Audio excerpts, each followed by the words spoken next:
বিশ্ব রাজনীতি আবার যেন ধীরে ধীরে নতুন এক কোল্ড ওয়ার বা ঠান্ডা যুদ্ধের দিকে হাঁটছে। তবে এবার সোভিয়েত ইউনিয়ন আর যুক্তরাষ্ট্রের জায়গায় মুখোমুখি দাঁড়িয়ে আছে যুক্তরাষ্ট্র ও চীন। পার্থক্য শুধু একটাই, এই যুদ্ধ ট্যাঙ্ক, ক্ষেপণাস্ত্র বা সেনা দিয়ে নয়, প্রযুক্তি, বাণিজ্য, কৃত্রিম বুদ্ধিমত্তা, সেমিকন্ডাক্টর, জ্বালানি ও ভূ রাজনৈতিক প্রভাবের লড়াই দিয়ে পরিচালিত হচ্ছে। এই বাস্তবতার মধ্যেই আগামী 14 ও 15ই মে বেইজিংয়ে মুখোমুখি হতে যাচ্ছেন মার্কিন প্রেসিডেন্ট ডোনাল্ড ট্রাম্প এবং চীনের প্রেসিডেন্ট শি জিনপিং। জীবন অবাক না করলে কে করবে? 28% মিল্ক ফ্যাটের অবাক করার সাথে ফ্রেশ মিল্ক পাউডার। জীবন অবাক করুক প্রতিদিন। আন্তর্জাতিক বিশ্লেষকদের মতে এই বৈঠক শুধু দুই নেতার কূটনৈতিক সৌজন্য নয়, বরং আগামী কয়েক বছরের বৈশ্বিক শক্তির ভারসাম্য কোন দিকে যাবে তারও একটি গুরুত্বপূর্ণ ইঙ্গিত। ডোনাল্ড ট্রাম্প এই বৈঠকে যাচ্ছেন চাপের বোঝা মাথায় নিয়ে।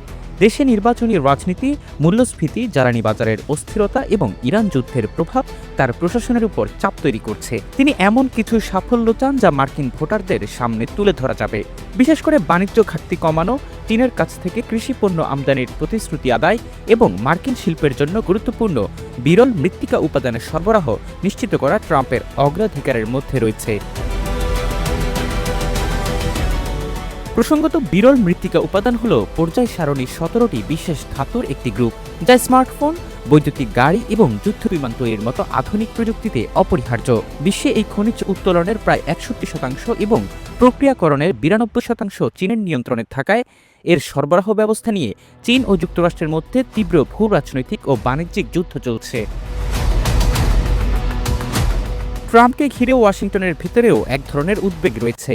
অনেক বিশ্লেষক মনে করেন তিনি ব্যক্তিগত সম্পর্ক ও রাজনৈতিক নাটকীয়তাকে অনেক সময় কৌশলগত বাস্তবতার চেয়ে বেশি গুরুত্ব দিয়ে ফেলেন। ফলে আশঙ্কা তৈরি হয়েছে যে চীনের সঙ্গে একটি দৃষ্টিনন্দন চুক্তি করতে গিয়ে তিনি তাইওয়ান বা আঞ্চলিক নিরাপত্তা ইস্যুতে নরম অবস্থান নিতে পারেন।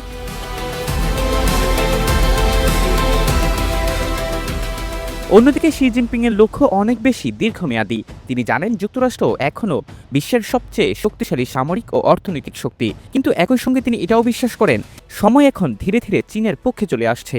গত এক দশকে চীন শুধু অর্থনৈতিক শক্তি নয়, প্রযুক্তির, সামরিক সক্ষমতা এবং কূটনৈতিক প্রভাবেও নিজের অবস্থান শক্ত করেছে। চীনের দ্বৈত সঞ্চালন অর্থনৈতিক কৌশলের মূল উদ্দেশ্যই হল বিদেশি প্রযুক্তি ও পশ্চিমা বাজারের উপর নির্ভরতা কমানো এবং নিজস্ব শিল্প ও প্রযুক্তিকে শক্তিশালী করা। ফলে ট্রাম্প হয়তো তাৎক্ষণিক কিছু বাণিজ্যিক সুবিধা চাইছেন, কিন্তু বেইজিংয়ের চিন্তা অনেক বেশি কাঠামোগত ও দীর্ঘমেয়াদী।